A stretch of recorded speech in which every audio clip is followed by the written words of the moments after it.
आरती टिक्कू भी हमारे साथ। आरती जी, आप किस तरीके से देखते हैं नतीजों को?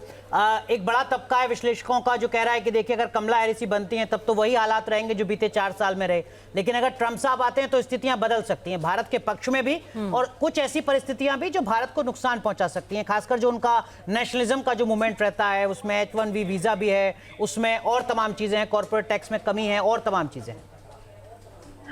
देखिए, डोनाल्ड ट्रंप बिल्कुल जो H1B का इशू आपने उठाया, लेकिन अगर आप साथ ही साथ देखें कि पिछले 4 साल में जो बाइडेन की सरकार ने इतने सारे इलीगल इमिग्रेंट्स दिए, और आज की डेट में जो डायस्पोरा है इंडिया का यूएस में, उनको ये चिंता है कि सब उनको शक की नज़र से देखते हैं। जो एक एनवायरनमेंट बन चुका है इलीगल इमिग्रेंट्स के खिलाफ अमेरिका में, वो उसकी वजह से एक नेगेटिव इम्पैक्ट है इंडियन डायस्पोरा पे। तो ये कहना कि कमला हैरिस चूंकि वो लिबरल है, चूंकि डेमोक्रेट है, वो सबको आने देंगी, लेकिन साथ ही साथ में वो इलीगल इमिग्रेंट्स, आज की डेट में अगर आपको याद हो, पिछले हफ्ते ही अमेरिका ने, ये जो बाइडेन की सरकार है, कमला हैरिस की सरकार है, उन्होंने एक फ्लाइट भरकर इलीगल इंडियन इमिग्रेंट्स को वापस भेजा इंडिया में। तो एक ऐसा इंप्रेशन, एक ऐसी इमेज जहां ये बन जाए कि इंडियंस भी अपने लोग जो है वो इलीगली अमेरिका में घुसा रहे हैं, तो ये लीगल इमिग्रेंट्स जो है इंडिया के यूएस में, उनके लिए अच्छी बात नहीं होगी। हमारी ओवरऑल जो इमेज है, इंप्रेशन है, पूरी दुनिया में सॉफ्ट पावर है, उसके लिए भी अच्छा नहीं है। दूसरी बात, जहां बिजनेस की बात आए, देखिए इंडिया बहुत बड़ा मार्केट है चाइना के बाद, और आपको मालूम होगा कि यूएस में लगभग पूरी यूनानिमिटी है रिपब्लिकन्स और डेमोक्रेट्स के बीच में कि चाइना उनके लिए सबसे बड़ा थ्रेट है। वो चाइना को सबसे बड़ा राइवल और एनिमी मानते हैं। लेकिन इस सबको एक तरफ अगर देखें कि ट्रंप ने, बेशक उन्होंने टैरिफ वॉर शुरू किया चाइना के साथ, लेकिन ट्रंप की जो प्रेसिडेंसी थी उसमें रियल वॉर्स हमने नहीं देखे। उसमें हमने ट्रेड वॉर देखा, उसमें हमने डिप्लोमेटिक वॉर देखा, डिप्लोमेटिक ऑफेंसिव्स देखे, लेकिन जितना ज्यादा मिलिट्री कॉन्फ्लिक्ट्स होंगे, उतना ज्यादा जो यूएस की मिलिट्री इंडस्ट्रियल कॉम्प्लेक्स है वो ज्यादा कोशिश करेगी हमें वेपन्स बेचने की, और कंपटीशन तो है ही रशिया, इजराइल और यूएस की। बेहद अहम बात आप आरती कर रही हैं। माफ कीजिए आरती, आपको रोक रहा हूं। दीपक वोरा साहब कुछ इंटरवीन करना चाह रहे हैं। दीपक सर।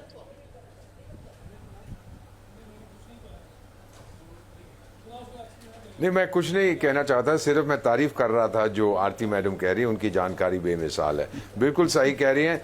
चाइना का मार्केट खत्म हो गया, अमेरिका दुनिया का नंबर 1 आर्म्स एक्सपोर्टर है, भारत आज दुनिया में नंबर 1 आर्म्स इंपोर्टर है। आत्मनिर्भर भारत करके कम हो जाएगा तो आत्मनिर्भर भारत पर भी प्रेशर पड़ेगा, आप देखिएगा इसको। ठीक है, लेकिन मनोज सर, एक बुनियादी बात सर, पिछले लगभग 1 महीने से जो भारतीय शेयर बाजार है वो गिर रहा है। ऐसा माना जा रहा है कि लगभग 10-15 लाख करोड़ रुपए निवेशकों का डूब गया है। अलग अलग पहलू बताए जा रहे हैं, उसमें एक पहलू यूएस का इलेक्शन भी है कि देखिए वो रिजल्ट अपने आप में एक बड़ा फैक्टर है। क्या आपको भी ऐसा लगता है, और नतीजों के बाद क्या स्थितियां सुधरेंगी अगर ट्रंप साहब आते हैं तो, या हैरिस आती हैं तो, और क्या सेक्टर वाइज बदलाव देखने को मिलेगा? देखिए, ऐसा है कि अगर आज हम देखें तो हमें ये नहीं मालूम, मतलब एक दिन अभी इलेक्शन शुरू हुआ है और हमें ये नहीं मालूम कि कल जब रिजल्ट आएंगे तब उस समय ट्रंप प्रेसिडेंट बनेगी या हैरिस बनेंगी। तो ऐसे में शेयर मार्केट क्यों डूबा, ये मेरे को आज तक ये जो चीज़ है मुझे समझ नहीं आई। पर ये बात फैक्ट है कि कल इंडियन शेयर मार्केट डूबा था, जापानीज शेयर मार्केट डूबा था, चाइना को छोड़ के एशिया के सारे शेयर मार्केट डूबे थे जी। अगर अब हम देखें, अगर अभी हम इंडिया पर ही फोकस करें, आप देखेगा कि इंडिया आज की डेट में वर्ल्ड की लार्जेस्ट ग्रोइंग इकोनॉमी है। $4 ट्रिलियन इकोनॉमी हम इस साल हो जाएंगे जी। तो हमारी एक इम्पोर्टेंस बहुत ज़्यादा है। इंडिया और अमेरिका के बीच में जो ट्रेड है वो $191 बिलियन का ट्रेड 2023 था। तो वो जो ट्रेड था, तो इसमें जो बैलेंस ऑफ ट्रेड है वो इंडिया के फेवर में मेरे ख्याल से $30-35 बिलियन के करीब है जी। अब ट्रंप के आने से हमें नुकसान क्या हो सकता है? ट्रंप जो अपने इलेक्शन स्पीच में 2016 में भी बोला था, 20 में भी बोला था और अभी भी, उन्होंने कहा है वो ये है कि भाई हम इंडिया के ऊपर टैरिफ इंक्रीज़ करेंगे। लेकिन अब देखें कि हम क्या चीज़ उनको एक्सपोर्ट करते हैं इंडिया से। हम उन्हें एक्सपोर्ट करते हैं stones, precious stones, James and jewellery, pharma और सर्विसेज में सॉफ्टवेयर, पेट्रोलियम भी हम उन्हें करते हैं। तो आप भाई जेम्स एंड ज्वेलरी, स्टोन, इसमें टैरिफ लगा के करेंगे क्या? भाई जब वो कहते हैं कि भाई वो मोटरसाइकिल है उस पर 200% टैरिफ था, हमने उसको कम कर दिया 150% टू 100%, पर अगर इंजीनियरिंग, इलेक्ट्रॉनिक अगर इंडिया एक्सपोर्ट कर रहा होता तब तो आप वो उस टैरिफ का इम्पैक्ट पड़ता। तो इसलिए ट्रंप के आने का मेरे को लगता है कि नहीं कि H1B वीज़ा को छोड़कर कोई लंबा चौड़ा इम्पैक्ट पड़ने वाला है। और आज की डेट में इंडियन सॉफ्टवेयर पूरे के पूरे संसार की मजबूरी है, क्योंकि सारे का सारा सॉफ्टवेयर पूरे वर्ल्ड में जो बेस है उसका इंडिया में ही है। सबसे ज़्यादा सॉफ्टवेयर इंजीनियर इंडिया में ही है। और चाहे वर्ल्ड की कंपनी कोई भी कहीं भी हो, चाहे वो माइक्रोसॉफ्ट हो, चाहे वो कहीं भी कंपनी हो, उसका एक सॉफ्टवेयर सेंटर इंडिया में, बेंगलोर में, गुड़गांव में, नोएडा में ज़रूर होगा जी। तो ये तो मेरे को लगता नहीं कि इंडिया और इसमें बहुत ज़्यादा फ़र्क पड़ना है। अगर हम चाइना की बात करें तो चाइना में ट्रंप ने 2016 में टैरिफ इम्पोज किए थे 60% तक जी। उसके बाद जब बाइडेन गवर्नमेंट आई, बाइडेन गवर्नमेंट ने वो सारे के सारे टैरिफ तो कंटिन्यू रखे। उनका पर्पस बेसिकली ये था कि जो बैलेंस ऑफ ट्रेड जो चाइना और अमेरिका के बीच में है वो हम कम कर सकें। ठीक है, तो बाइडेन ने तो जब बाइडेन की सरकार आई 2020 में, तो वो सारे के सारे जो टैरिफ थे वो वैसे के वैसे रहे और वो लोग और ज़्यादा पॉलिसी लेकर आ गए। एक सबसे बड़ी पॉलिसी वो लेकर आए थे चिप्स एंड साइंस एक्ट।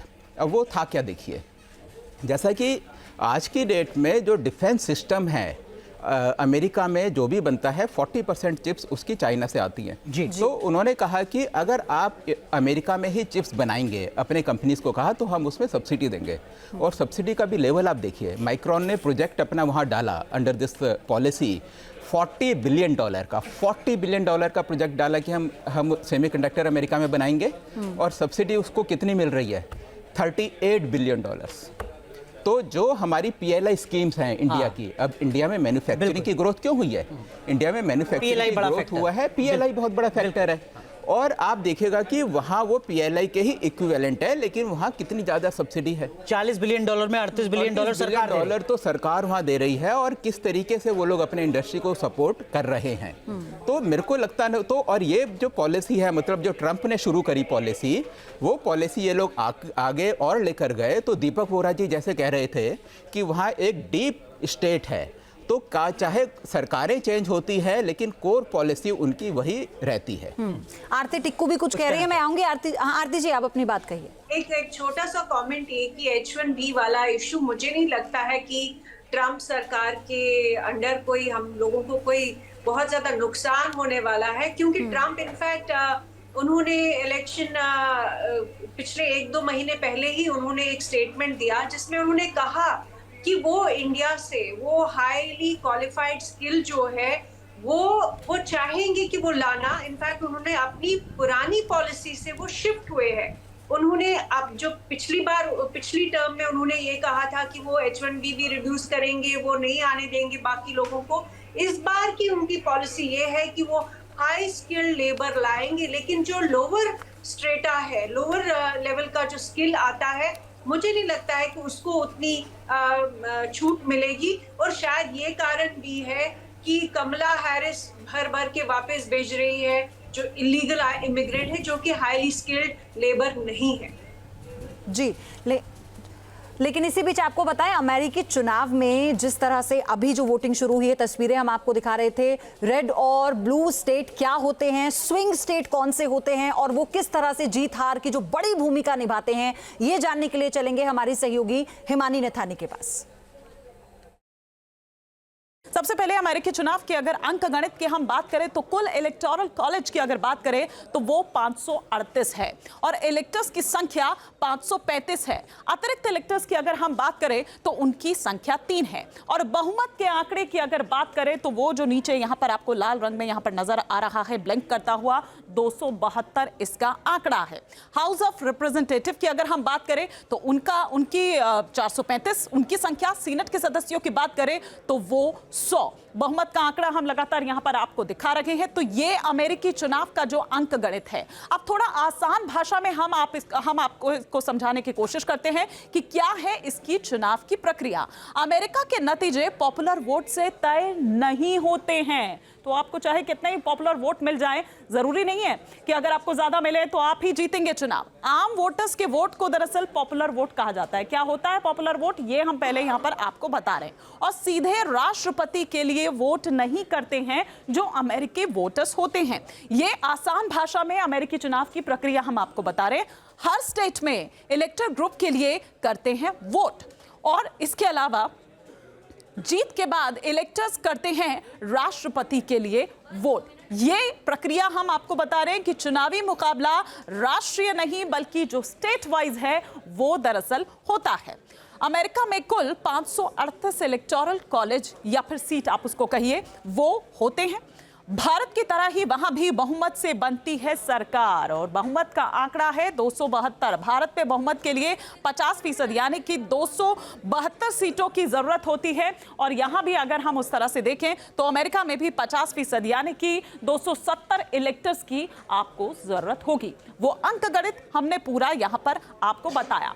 अब हम आपको बताते हैं वो रेड ब्लू का क्या खेल आखिर है। वो रेड ब्लू क्या है ये आप यहां पर देख रहे हैं। रेड स्टेट जो आपको यहां पर नजर आ रहा है, और बाकी आपको नजर आ रहा है ब्लू स्टेट। और यहां पर कहीं आपको बहुत हल्का सा अगर आप देखें तो पर्पल भी नजर आ रहा होगा, उसे दरअसल स्विंग स्टेट भी आप कह सकते हैं। अब क्या है ये रेड स्टेट, क्या है ये ब्लू स्टेट और क्या है ये स्विंग स्टेट, ये हम आपको यहां ग्राफिक्स के माध्यम से बताएंगे। जो रेड स्टेट आप देख रहे हैं, रेड स्टेट का मतलब रिपब्लिकन पार्टी का दबदबा, यानी कि जो ट्रंप की पार्टी है उनका दबदबा। और ये सारा जो लाल रंग आपको नजर आ रहा है ये उसको दर्शा रहा है। 1980 से इन सीटों पर लगातार जीत दर्ज करता रहा है। रिपब्लिकन पार्टी का जो दबदबा है वो रहा है, और पार्टी के फ्लैग का रंग भी लाल ही होता है। 22 स्टेट में रिपब्लिकन जो है वो दरअसल भारी है, और यहां वोटर्स का जो मूड है वो बदलता नहीं है।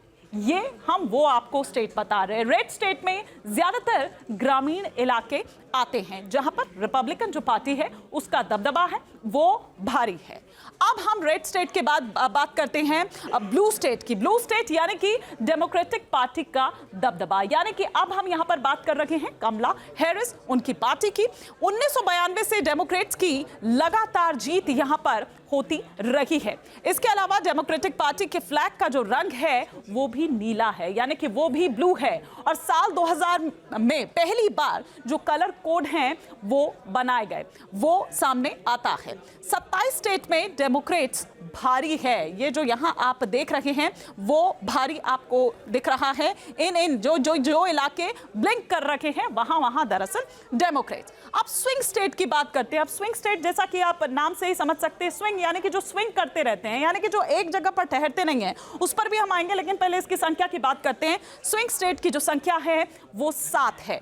कौन कौन से हैं वो इलाके उसका भी हम बात करेंगे, लेकिन जैसा मैंने पहले भी कहा कि स्विंग मतलब इधर उधर एक जगह पर नहीं ठहरते हैं। मतलब ये कि वोटर्स का मूड यहां पर बदलता रहता है, एक जगह नहीं रहता है। किस पार्टी को वोट देंगे ये आप नहीं पता लगा सकते हैं। और इन राज्यों में कड़ा मुकाबला है। जो ब्लिंक करते हुए आपको पर्पल यहां पर रंग नजर आ रहा है, इन राज्यों से लेकिन जीत हार का जो फैसला है वो दरअसल होता है। तो ये वो ब्लिंक करते हुए स्विंग स्टेट्स आपको यहां पर नजर आ रखे हैं। अब हम आपको बताते हैं वो 7 स्विंग स्टेट जिनकी हम यहां पर बात कर रहे हैं वो कौन कौन से हैं, और यहां पर कितनी कितनी सीटें हैं। क्यों ये कहा जा रहा है कि वो निर्णायक, आप सुनते होंगे भारतीय, जब हम भारत के चुनाव की बात करते हैं तो वो निर्णायक भूमिका में, ये निर्णायक भूमिका में है दरअसल, और ये तय करेंगे।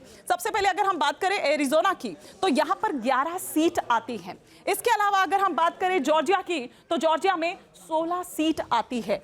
मिशिगन की बात करें तो यहां पर 15 सीट आती है। इसके अलावा नेवादा की बात करें तो नेवादा में 6 सीट है।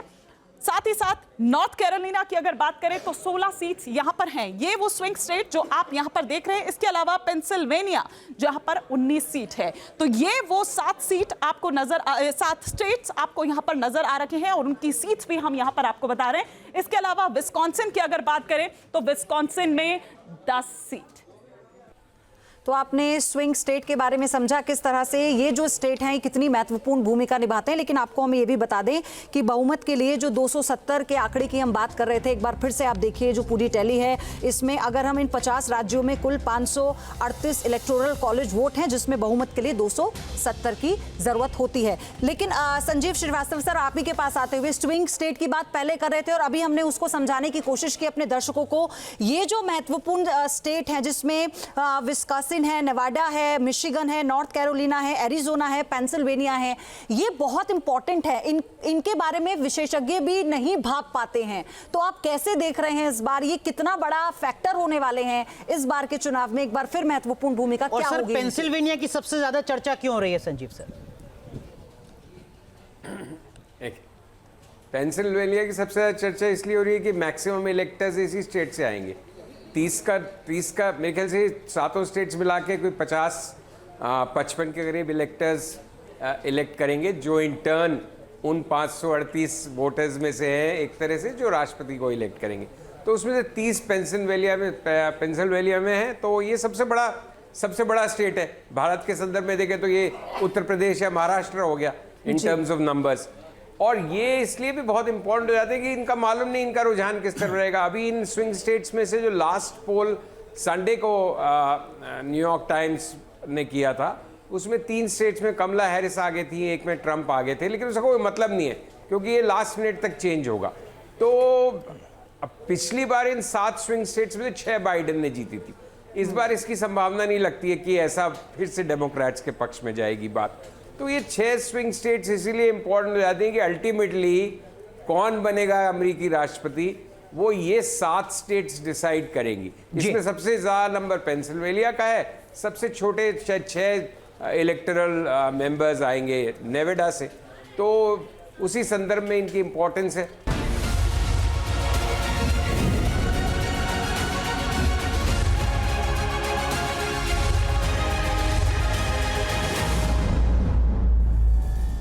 न्यूज नेशन अब व्हाट्सएप पर खबरों के ताजा अपडेट के लिए न्यूज नेशन के इस क्यूआर कोड को स्कैन करें।